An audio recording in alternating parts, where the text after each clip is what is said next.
Stream opening music. Hmm.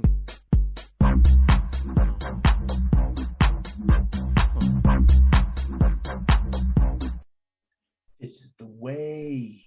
And we are live. Welcome to the Escape Podcast, episode 2.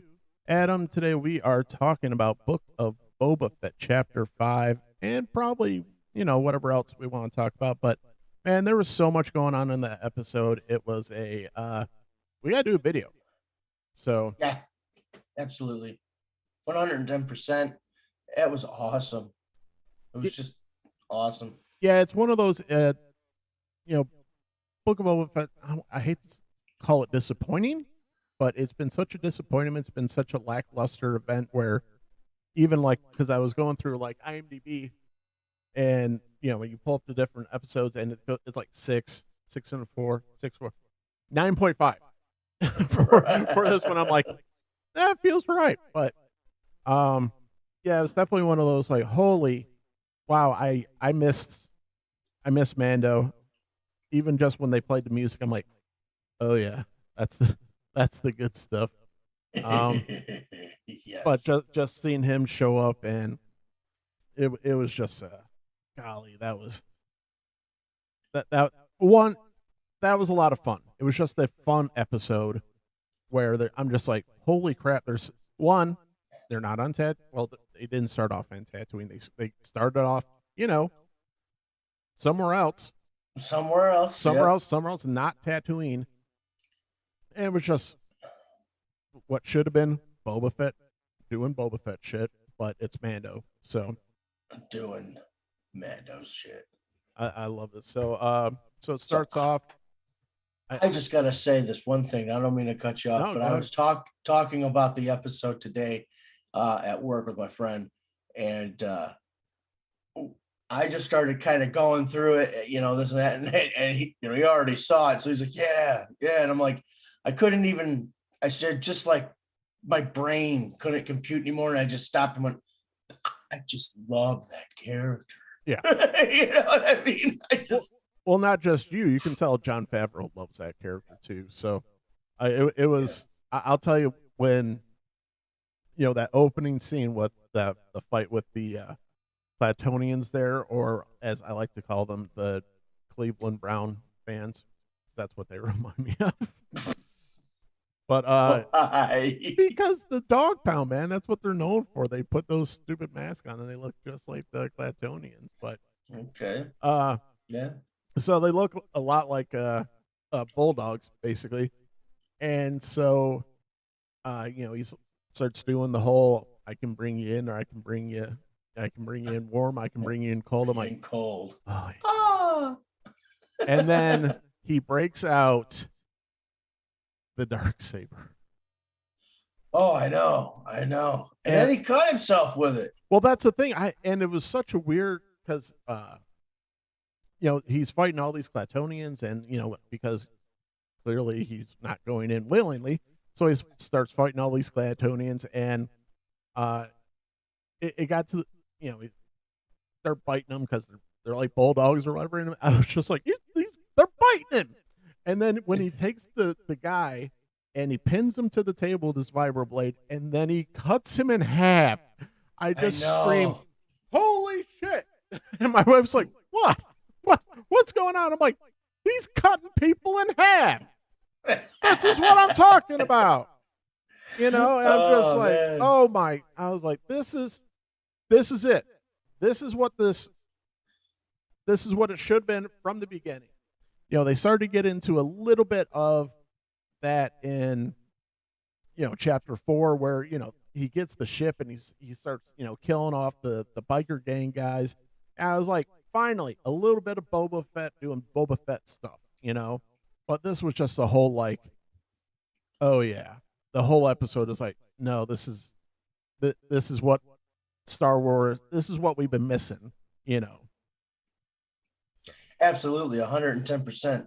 And I think that the story behind the Darksaber and why it gets heavier and heavier for him as he uses it. Yeah, that was that whole sorry not to cut you off, but that whole thing, I was like, holy, I'm like, wow. Because, I mean, because when they introduced the Darksaber, they really introduced it more like in, the Clone Wars. And you see it, and it you see it here and there, but really it getting used by, normies, you're like, oh, this thing's a completely different animal from any other lightsaber. Okay. See, I'm not familiar with it from the Clone Wars or anything like that. I've never watched those shows. Well, and that's just it just didn't fall under my radar.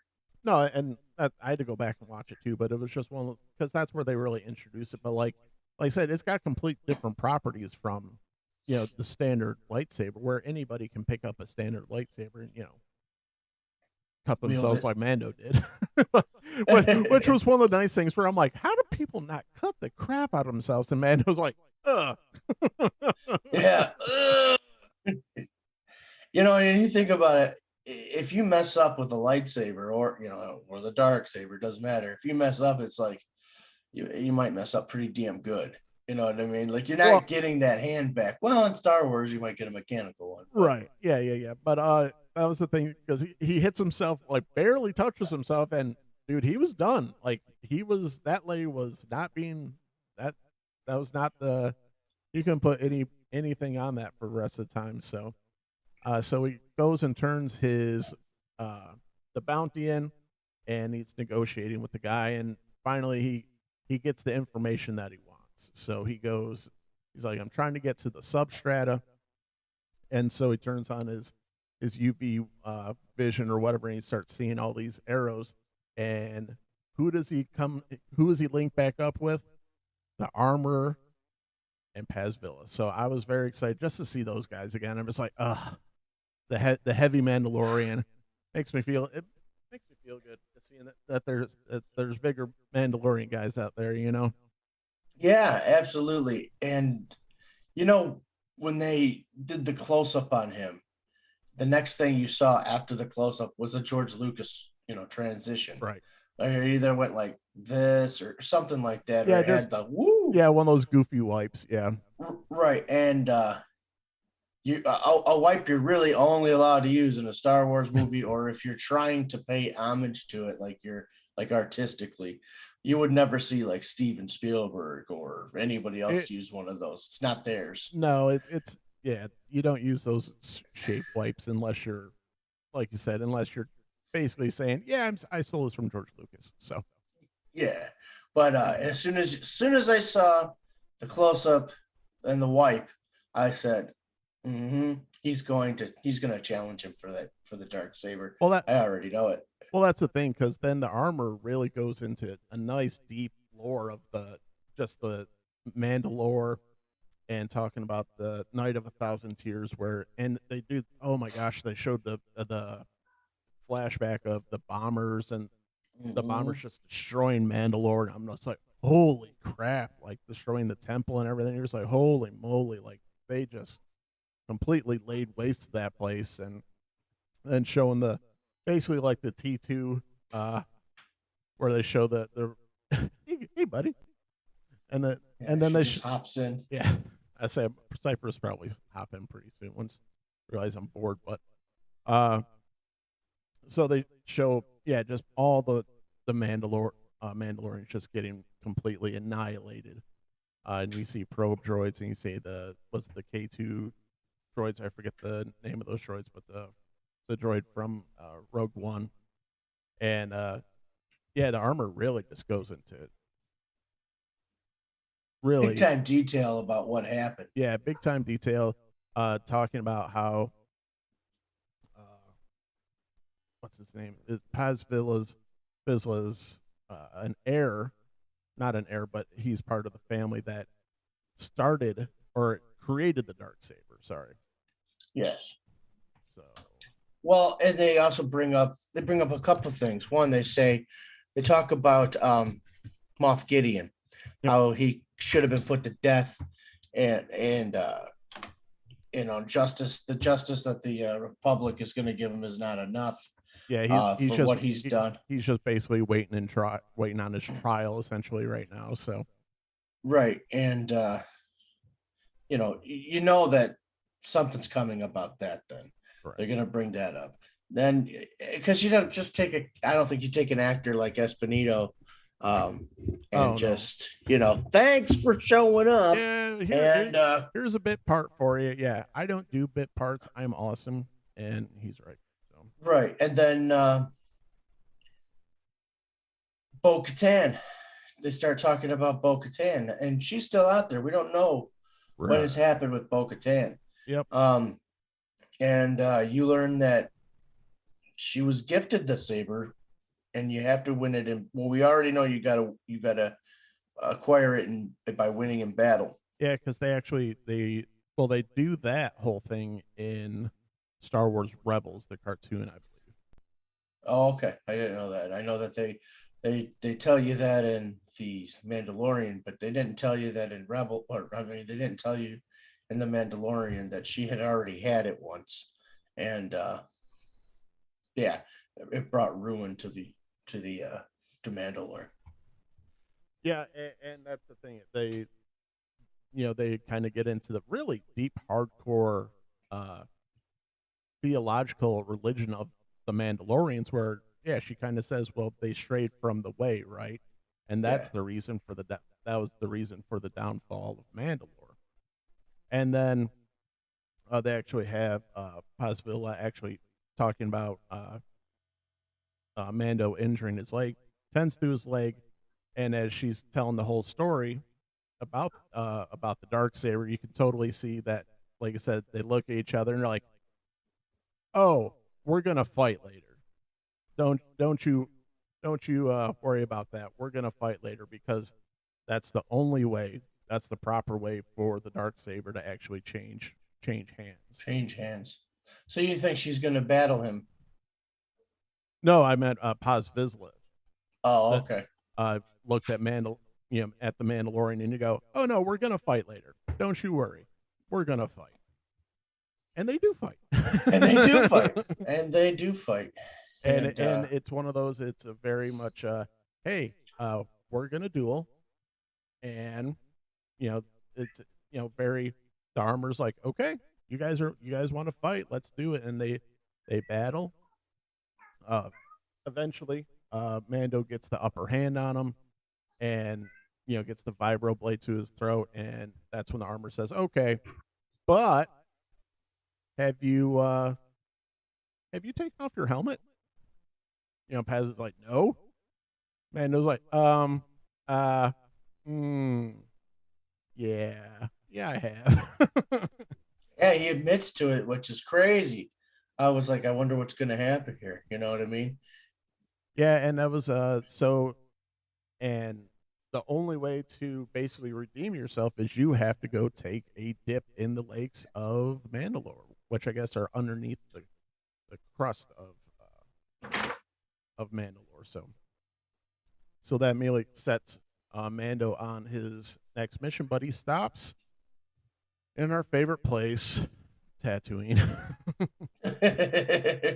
Yeah, Tatooine. Like, damn it.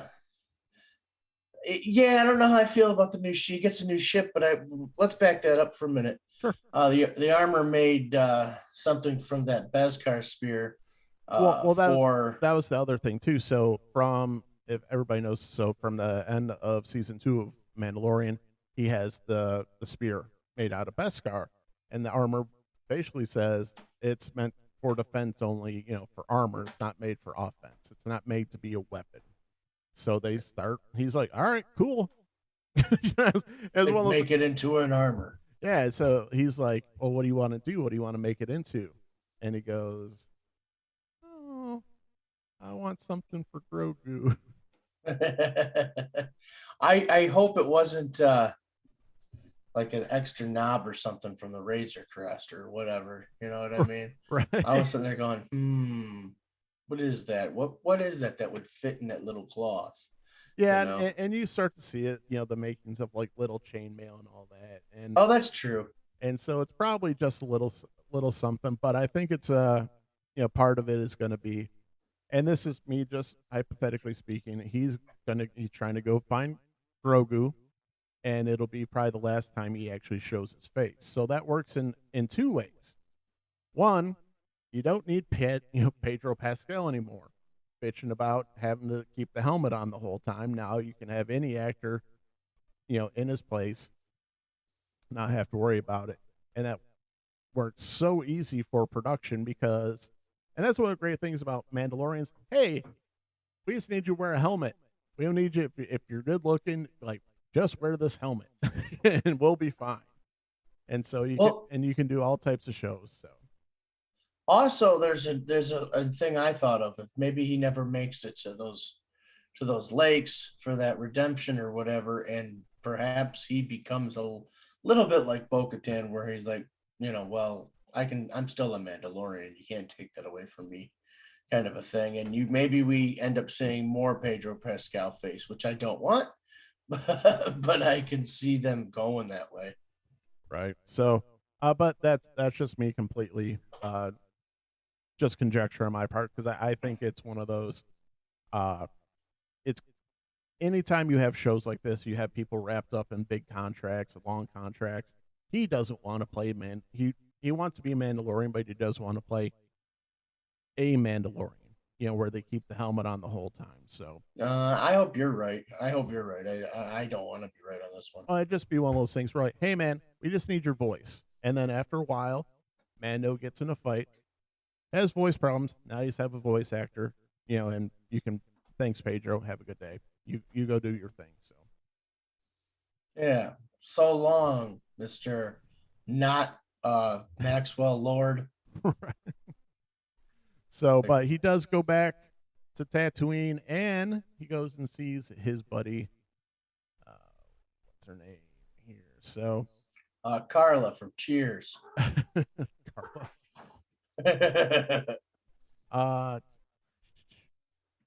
He takes they had a pretty funny thing where he has to take a commercial flight to Tatooine, and he's got to check all his stuff in. That was funny. I know everything. I know everything that's in there.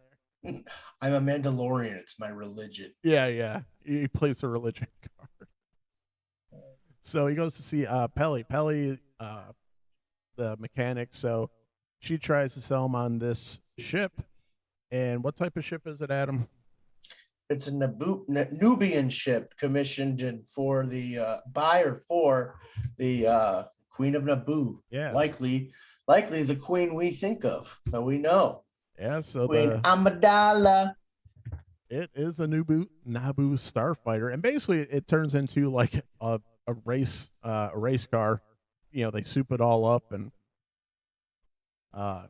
so that he takes off on the Republic.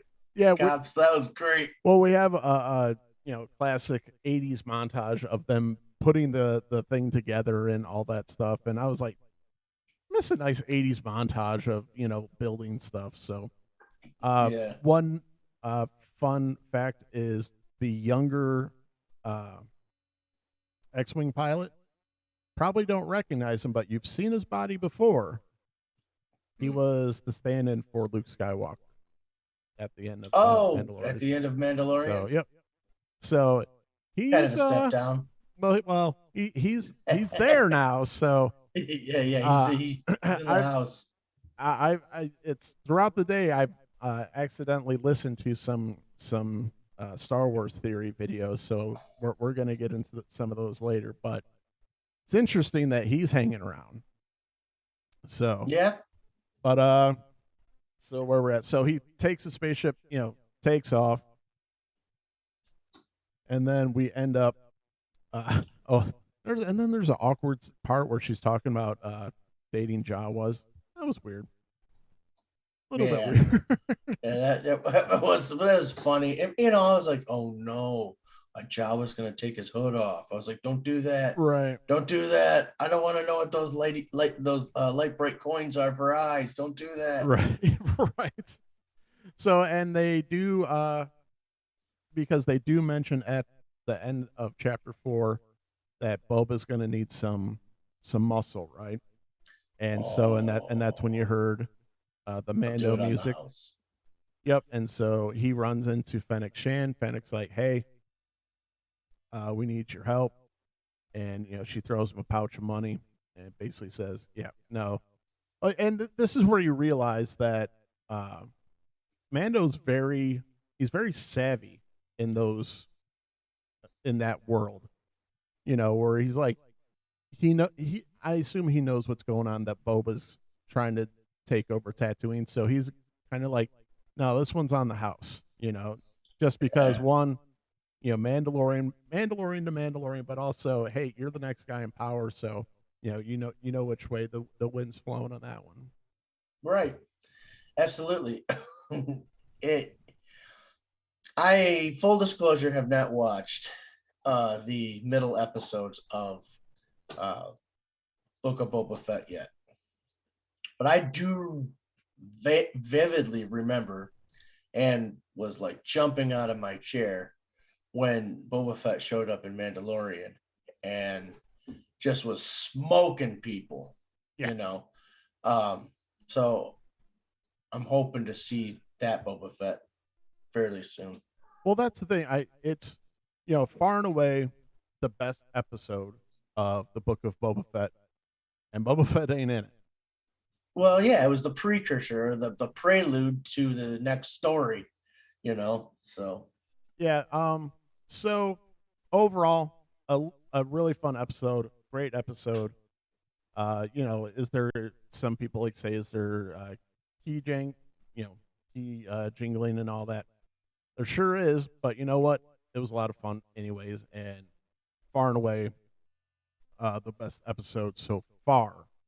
Now, yeah, looking forward, Adam, I think this opens up so many different things, because when we end the episode, Boba Fett, or not Boba Fett, but Mando's, he's got his pouch of the gift from Grogu. It's even folded to make it look like Grogu's, head. It's got like his big ears and all that. So you kind of know where he's going, and um, and throughout the armor. Sorry, we skipped this part. So the armor, well, we didn't skip it, but we didn't go into it in depth. But the armor was trying to teach him how to use the dark saber, and was saying you're not working with the saber, you're working against it. yeah. So when he meets up with Grogu, who is with Luke, are we gonna have a training session where Luke Skywalker is teaching the Mandalorian how to use the dark saber?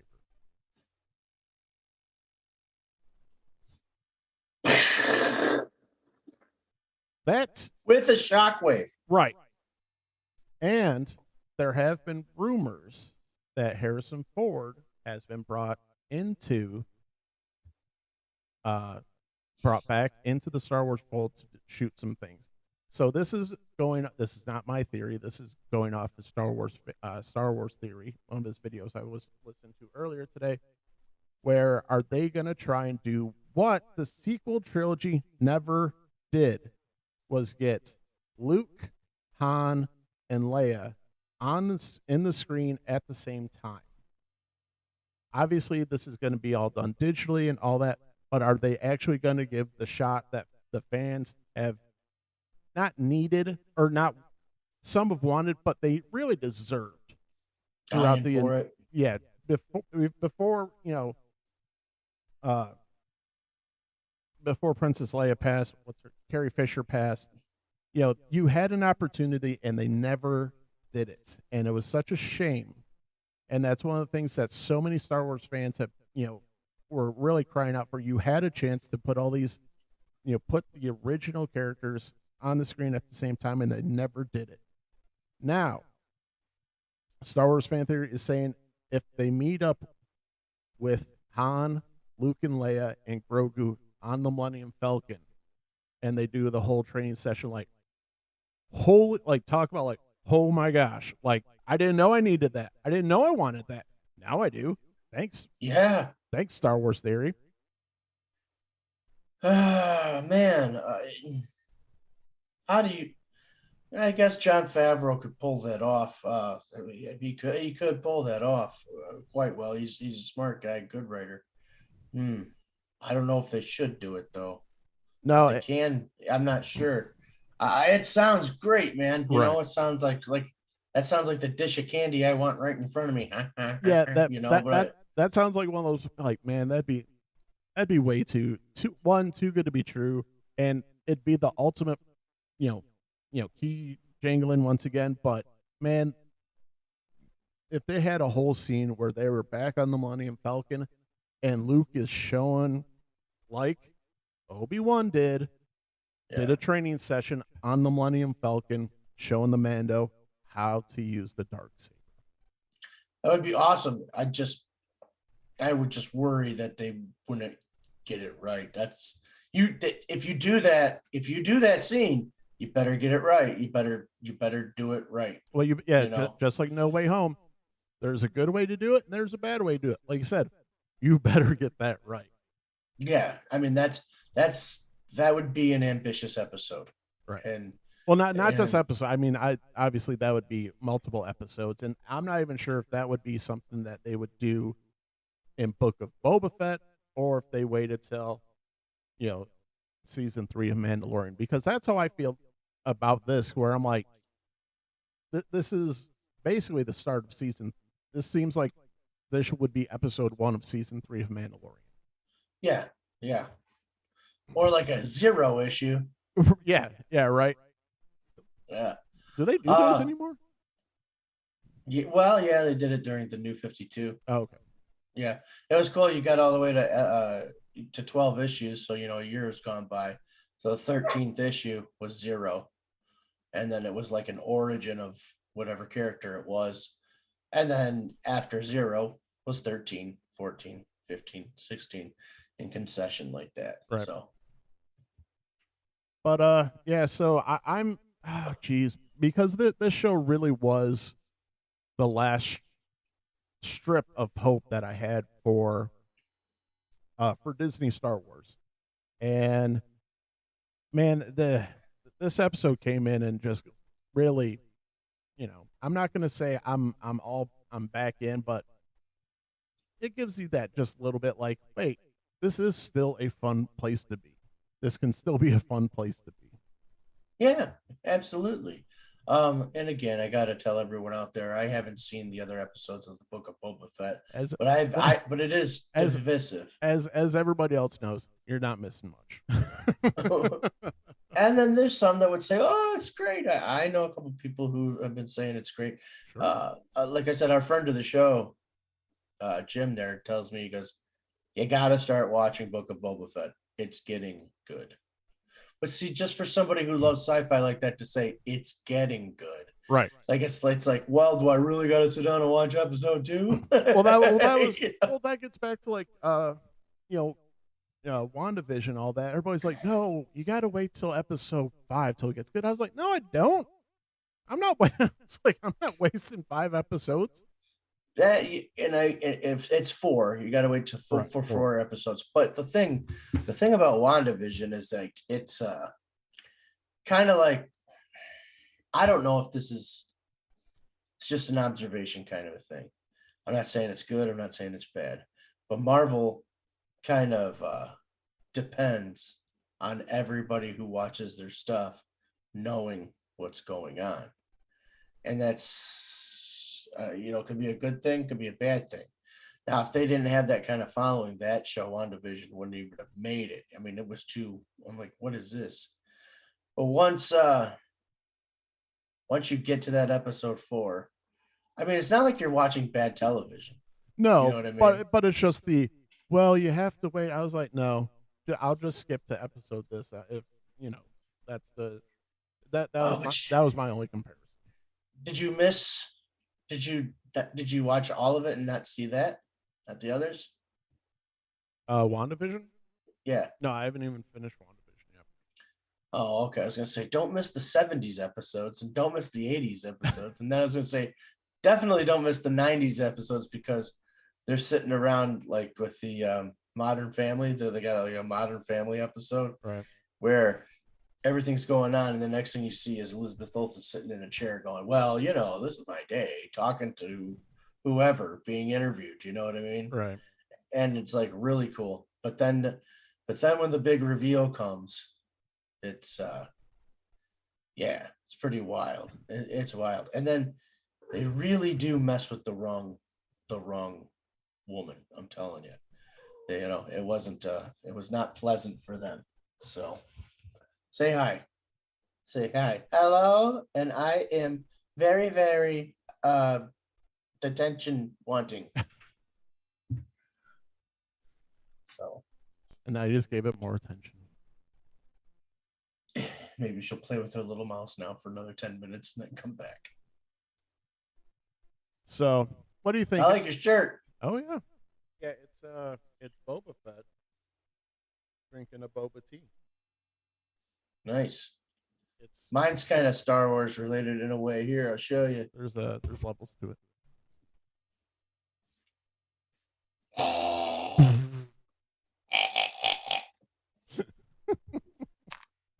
I couldn't resist. So, all right, Adam. What else are we discussing here? Well, all right. First of all, if you love The Mandalorian, you don't have to watch everything else to watch this episode. I didn't, and Nick told me about that. And at first my brain wouldn't accept it. And I was like, well, I'll just You did fight me. You're like, well, I can stream. I was like, no. You go home and you watch the episode. He's like, you know what? Maybe what after you said all of that, I was like, well, I have tried to tell people to do something like that before, so I'm not even listening to my own like geek advice. So I did it. So yeah, it's just like picking up a brand new story, a brand new show. It's like a totally different show with this one. So watch it if you are a Mandalorian fan. Watch it. Yeah, it because it made me. Well, it's too soon to be nostalgic. But I just go, oh right, I love these guys. Like I love the armor. I love the Paz Vizsla. I love those guys. Those guys just. I was like, oh gosh, and I'm like, so you know what I thought? I'm like, I really need those action figures. Oh God, I can't go down that rabbit hole. No, I have not. I've bought one Star Wars Black Series figure, and that was because it's got my guy. It's got Admiral Akbar. So okay, because I went and bought I bought the Black Series Admiral Akbar, and then I bought the 12-inch Admiral Akbar from the 90s. So. It's a trap. It's a trap. I always wanted to try that cereal Akbaros from what was it, Kevin Smith stuff? Yeah. So yeah, so watch it, man. It's awesome. It's like Nick said, it's not necessarily nostalgia, but it's finally like, I remember this. I remember this couch. I feel like that's a good couch. That's good. That's nice. Yeah. It's what you've been jonesing for, kind of a thing. Put you in a good mood, didn't it? Yeah, it's the man. That was nice. That's like when you haven't had Mountain Dew in a while, and then you take that sip of Mountain Dew, and it goes up the back of your brain, like, oh yeah, that's the stuff. Dopamine. And okay, so but also like I said, it was just so nice to be like, oh okay, there's one, and that's one of the things too. So, it really opens up a lot of things. And one of the things I was thinking about is like you said, so we got so you're gonna have Boba over here, you're gonna have Mando over here, and then you still have Bo-Katan out there somewhere. Yeah. So you almost have this very loose kind of web that you can really jump around to and really make a lot of fun stories. And it's nice because, like I said, you can really keep this show going because look, they just got to wear the helmets. Keep the helmets on. I love Katie Sackhoff, but you know what, Katie, if you don't, we don't need to see your face the whole time to know that you're Bo-Katan. So I need to see your face. I love Bo. Then watch Battlestar Galactica. There's 4 seasons. Right. 4 seasons. I'll go watch The Flash. Yeah. Or was it Supergirl? I can't remember. But no, I hear you. Sorry about that. All right. So what did you want to know what else we're talking about? Yeah, did you want to say we did exchange a little bit of text today, so Yeah, there's that He-Man movie that has been picked up by Netflix Oh, was that originally. Netflix? Because I didn't get a chance to read the article that you sent me. Yeah, I guess it was originally in Sony's lap, and they was like, "No, I don't want it," and Netflix picked it right up. Yeah, so it's Masters Universe movie finds it's He-Man West Side Story star Kyle Allen. Yeah, I know nothing about Kyle Allen except for apparently he was in West Side Story, which didn't do that well because Steven Spielberg was a stubborn jackass. Well, they made a Cats movie. They did make a Cats movie, but you know what? If there was a Cats movie and you had some needed some subtitles, probably could have put subtitles in there. But no, Steven Spielberg thought it was offensive to put subtitles in West Side Story. So what? He just had them speaking in a foreign language. Yeah, they were speaking Spanish because they're from the other different part of the neighborhood, and then you got people who don't know Spanish, uh, don't know what half the characters are talking about half the time. How are subtitles offensive? Dude, I don't get that. it's 2022. Everything's offensive. I don't get it because you Yeah. didn't take the time out to learn Spanish in high school. So, Well, I didn't want to risk not graduating. I wanted to graduate. Yeah, I knew me I like didn't that. like high school. I wanted to leave. I was like, "What senior independent study? I could do that." Yeah. So anyway, getting back to the article from Variety, the Masters Universe, Alan will play an orphan named Adam who discovers he's a prince destined to be savior of a faraway land. So they're gonna do the uh, work Earth into it, obviously. So pretty much just No, why? well, that's is what it sounds like. Okay, well, all right, maybe. So I guess you got a point there, but I think that new Netflix He-Man and the Masters of the Universe show, like Well, I he's hope they like an don't go orphan. down the way that they kind of did the first Masters Universe movie. Where he's He-Man all the time. Or well, where he's He-Man all the time, and they come to Earth. Well, I hope they don't set foot on Earth at all. And if Yeah, they do, I hope they run into the Justice League. Because I say, who does He-Man DC. comics? Well, now it's Dark Horse. So it used to be, from 2011 to I don't know, Revelations came out or something like that. It was DC Comics. So we'll see. But also, Movie Web put out a very interesting article today. Arnold Schwarzenegger teases mystery Zeus project coming in February. That's fast. Yeah. You know what that means, Nick? It's not going to be very good. Start that career with a B movie, end that career with a B movie. End that career with a C movie? Not a D J movie. A J. Give it a J. Yeah, it's down the list there. Do it now. Get down the lightning bolt. All right, so actually be a TV spot to air during the Super Bowl, which is Super Bowl is February 13th. So they're dropping a spot for it. Some fans may remember how Schwarzenegger played Hercules, son of Zeus, in the 1970 film Hercules in New York. Ernest Graves played Zeus in that. So, oh yeah, they dubbed over his voice. Yeah. He sounded like this. Right. So, but I don't buy that. I don't want to see that.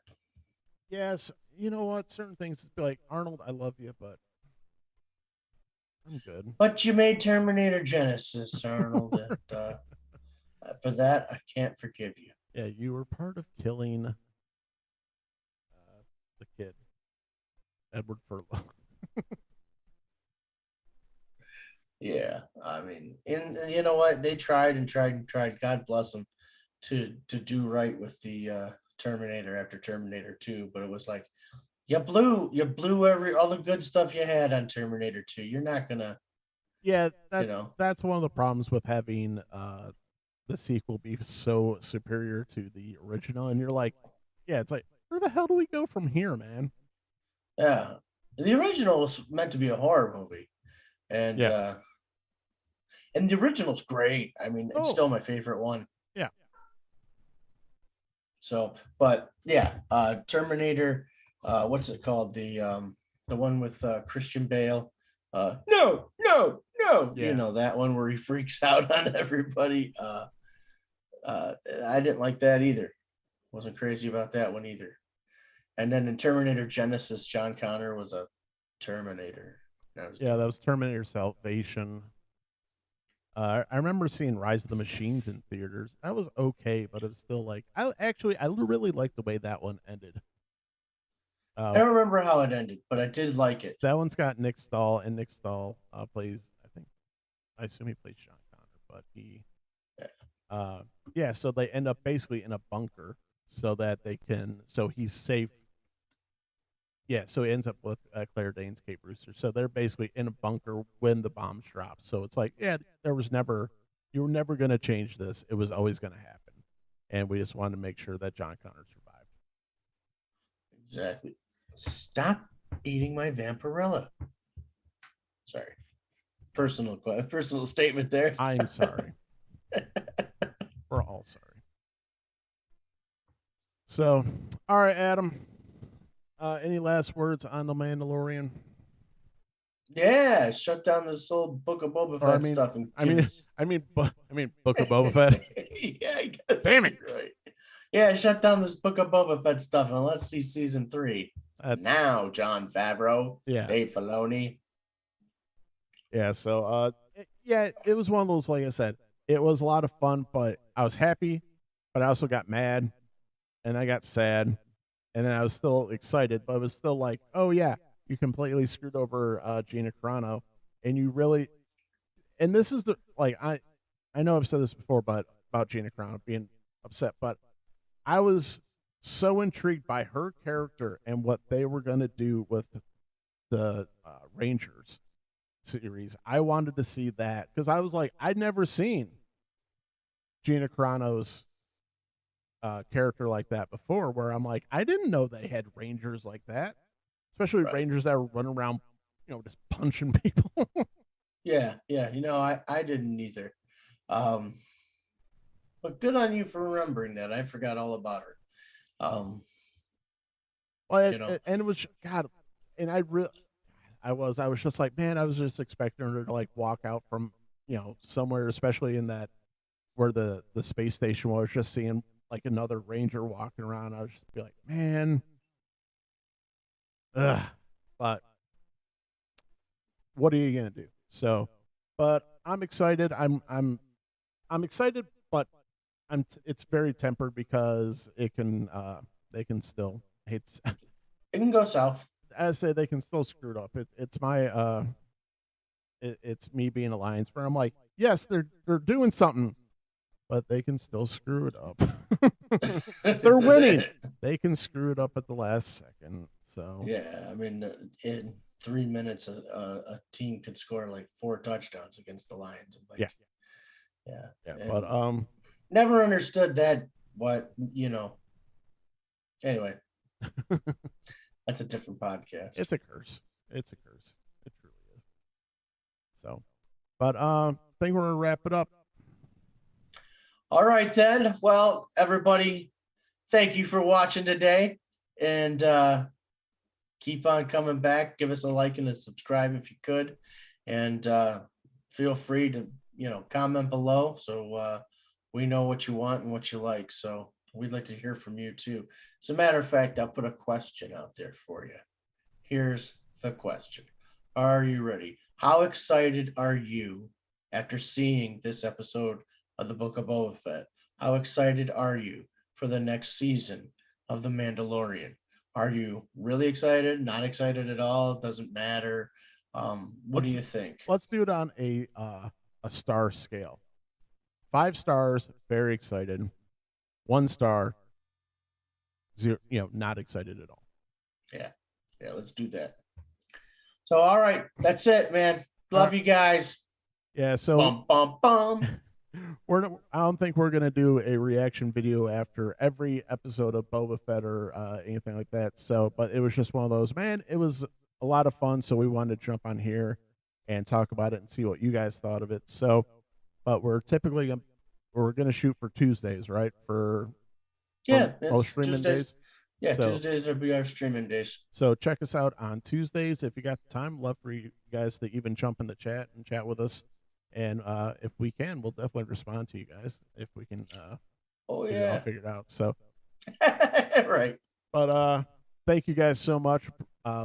Really appreciate all the support you guys have shown us. Sorry, and thank you for joining the escape. And now we dance.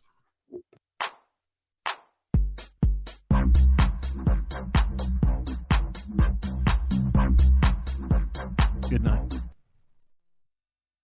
So long.